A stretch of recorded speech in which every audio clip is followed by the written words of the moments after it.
नमस्कार दोस्तों, मैं दीपंकर। आज इस वीडियो में डिस्कस करूंगा, अगर आप Aditya Birla health insurance company में as a agency manager join करते हो तो आपको कितना सैलरी एंड इंसेंटिव मिलेगा।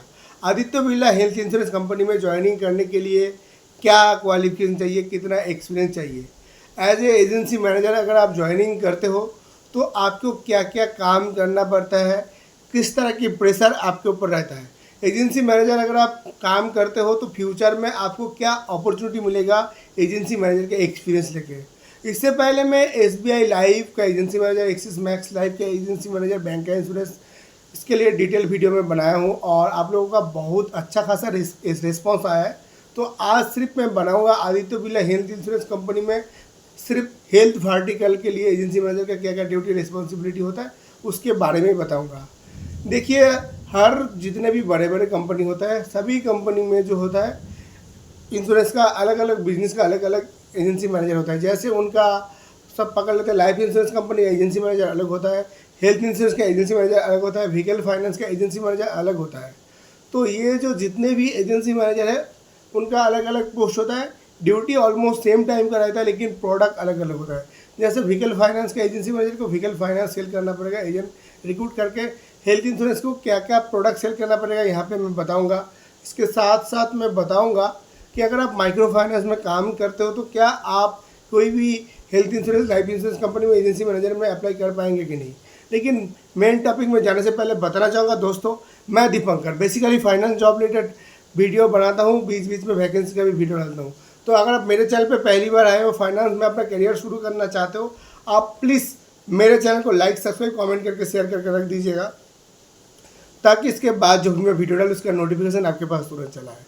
तो सबसे पहले मैं डिस्कस करूंगा Aditya Birla health insurance company में एजेंसी मैनेजर में ज्वाइन करने के लिए क्या क्वालिफिकेशन चाहिए।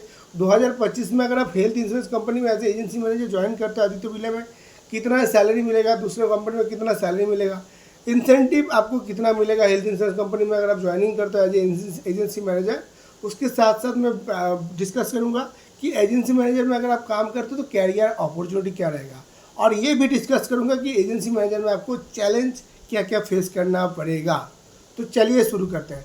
सबसे पहले मैं आपको बताना चाहूँगा, आज के दिन कोई भी कंपनी में अगर as a agency manager join करना चाहते हो, आपका क्वालिफिकेशन होना चाहिए ग्रेजुएट और कम से कम 1 साल का एक्सपीरियंस होना चाहिए।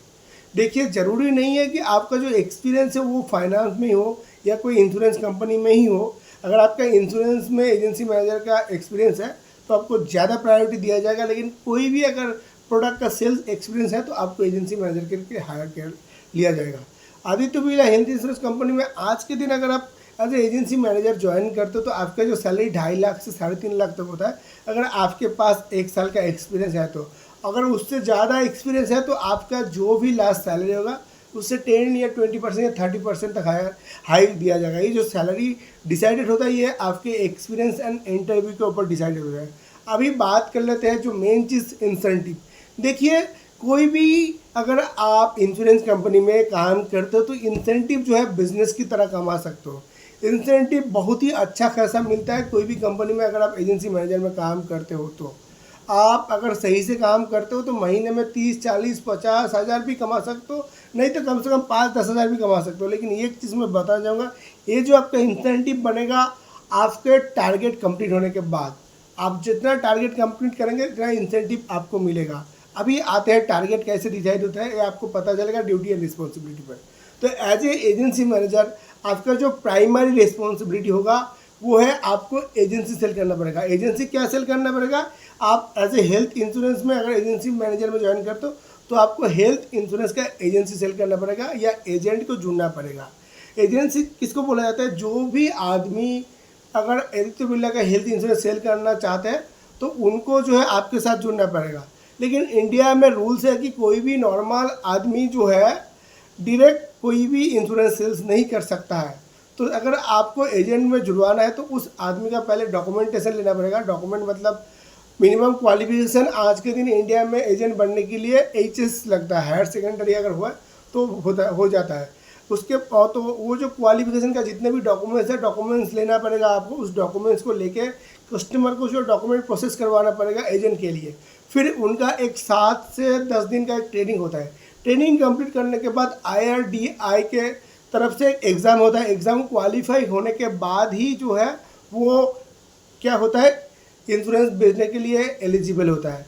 फिर जब उनका सर्टिफिकेट हो जाता है, फिर आपको जो है उनके माध्यम से या एजेंट के माध्यम से जो है आपको इंश्योरेंस सेल करना पड़ेगा। तो बेसिकली आपका ड्यूटी होगा नया नया जो है एजेंट को ऐड करना आपके टीम में और उनके माध्यम से इंश्योरेंस सेल करना। और आपको ये ट्रैकिंग करना है कि जितने भी एजेंट को आपने जुड़ा है वो मतलब सक्सेसफुली ट्रेनिंग कंप्लीट कर ले, उसके बाद एजेंट बन जाए। कई बार ऐसा होता है कि बहुत सारे लोग जब आपके बैच में जुड़ेंगे, बहुत सारे लोग एग्ज़ाम में क्वालिफाई भी नहीं कर पाता है। तो आपको कोशिश करना है उसको सही से प्रोसेस को समझाने के लिए, ताकि वो जो है आपके कंपनी के साथ जुड़ पाए। क्योंकि जितना ज़्यादा आपके पास एजेंट होगा, आपका टारगेट भी उतना ज़्यादा ईजी हो जाएगा। दूसरा जो रिस्पॉन्सिबिलिटी होगा वो है आपका जो पी एग्जिस्टिंग कस्टमर है। एग्जिस्टिंग कस्टमर मतलब जो ऑलरेडी आदित्य बिरला का हेल्थ इंश्योरेंस लिया हुआ है, उनको जो है कॉल करके आपको अपॉर्चुनिटी लेना है कि उसके माध्यम से कोई और नया नया प्रोडक्ट सेल कर पाओ कि नहीं। उसके साथ साथ आपको कस्टमर का जितना भी क्वेरी होता है वो भी आपको सॉल्व करना पड़ेगा। क्वेरी मतलब बहुत सारे कस्टमर का अलग अलग क्वेरी लेकर बैठ जाता है, तो ये जो है क्वेरी आपको सेल करना पड़ेगा। कई बार कस्टमर का जो है इंश्योरेंस जो है ख़त्म हो जाने के बाद फिर उनको रिन्यू करवाना पड़ता है, तो रिन्यू के लिए कस्टमर आता है। कई बार डॉक्यूमेंट मिस्टेक हो जाता है, बहुत सारा टर्म कंडीशन रहता है, कस्टमर का क्वेरी सॉल्व करना भी आपको पड़ता है। और बेसिकली यही मेन जो 3 ड्यूटी है ये आपको करना पड़ेगा। और आपको जो है आपके टीम को मोटिव करना पड़ेगा, मोटिव करके आपको प्रोडक्ट सेल करना। मोटिव मतलब मोटिवेशन देना होगा ताकि वो जो है आपके लिए काम कर पाए। और एक चीज़ मैं बताना चाहूँगा, आपके नीचे जितने भी एजेंट होंगे उनका कोई फिक्स सैलरी नहीं होगा, तो उनका बेसिकली इंसेंटिव बनेगा या कमीशन बनता है।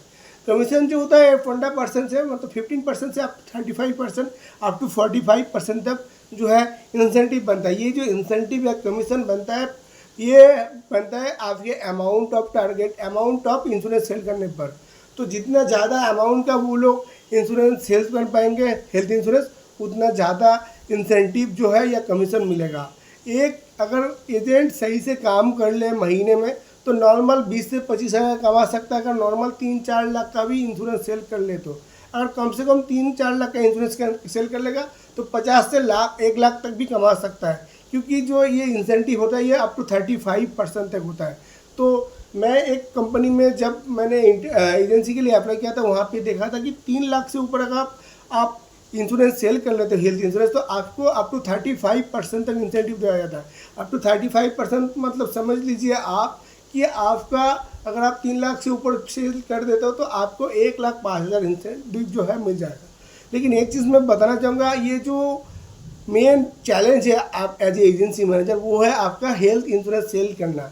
क्योंकि जो लोग ऑलरेडी अवेयर है हेल्थ इंश्योरेंस के बारे में, उसके पास ऑलरेडी इंश्योरेंस होगा।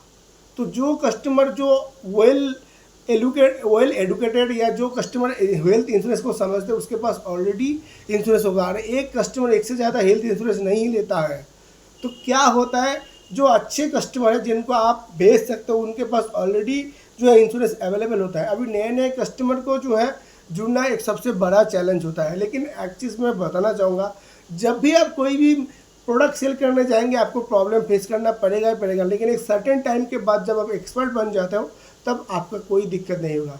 दूसरा चैलेंज ये होता है क्योंकि आपके नीचे जो एजेंट है उनका कोई फिक्स सैलरी नहीं होता है, तो आप उनको बहुत ज़्यादा प्रेशर क्रिएट करके प्रोडक्ट नहीं सेल कर सकते हो। आप उनको प्रेशर नहीं क्रिएट कर सकते हो, तो इसीलिए कई बार आपको जो है फील्ड में जो है आपके एजेंट के साथ मीट करना पड़ेगा, एजेंट से बात करना पड़ेगा कि क्यों आप सेल नहीं कर पा रहे हो। कई बार अगर एजेंट किसी भी कस्टमर को अप्रोच किया है वो प्रोडक्ट को नहीं समझा पाता है, तो फिर आपको भी जाके फील्ड में समझाना पड़ेगा ताकि आपका जो है प्रोडक्ट बिक जाए। और मैं आपको बताना चाहूँगा, हेल्थ इंश्योरेंस में अगर आप काम करते हो उसके साथ साथ आपको जो है कंपनी की तरफ से टर्म इंश्योरेंस सेल करने का भी टारगेट दिया जाता है। और आज के दिन टर्म इंश्योरेंस बहुत ही ज़रूरी बन चुका है हर आदमी के लिए, क्योंकि आज के दिन लाइफ का कोई जो है स्टेबिलिटी या बोलो लाइफ का कोई मतलब निश्चयता नहीं है। कहीं भी कुछ ऐसे घटनाएं घट जा रहा है कि कई आदमी सोचा भी नहीं था, आदमी मर जा रहा है। तो टर्म इंश्योरेंस का सबसे बड़ा बेनिफिट यही होता है कि सपोज़ आपने 10 लाख का टर्म इंश्योरेंस लिया है, महीने में अगर 400-500 लगता है, अगर आप मर जाते हो या मैं अगर सपोज़ एक 10 लाख का टर्म इंश्योरेंस लेता हूँ और महीने में मेरा 300 या 400 रुपये जाता है, सपोज अगर मेरा कोई इंसिडेंट हो जाता है या मेरा डेड हो जाता है तो मेरा जो टर्म इंश्योरेंस का पूरा पैसा है जो मेरे फैमिली को मिल जाएगा। तो टर्म इंश्योरेंस जो है बहुत ही बेनिफिशियल प्रोडक्ट है कंज्यूमर के लिए। तो ये जो प्रोडक्ट है ये कस्टमर ऑलरेडी एब्सॉर्ब करता है, लेकिन हेल्थ इंश्योरेंस ऑलरेडी कस्टमर के पास अवेलेबल होता है, तो वहाँ पे थोड़ा आपको नया नया मार्केट में सर्वे करके प्रोडक्ट सेल करना पड़ेगा।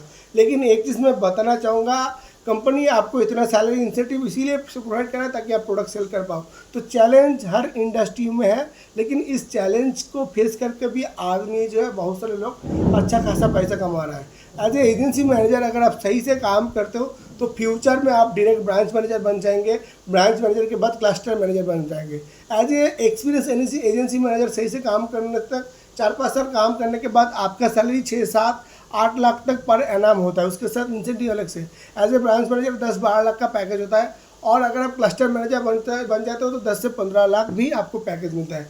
ये जो आपका सैलरी का पैकेज ये जो बनता है ये आपके एक्सपीरियंस लास्ट पीरियड के ऊपर बनता है। तो आप जितना अच्छा एक्सपीरियंस आप बना पाएंगे आपको उतना अच्छा जो है सैलरी मिलेगा।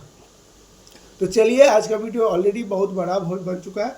अगर आपको वीडियो अच्छा लगा, इसी तरह के मतलब कंटेंट देखना चाहे तो प्लीज़ चैनल को लाइक, सब्सक्राइब, कमेंट करके शेयर कर दीजिएगा। धन्यवाद।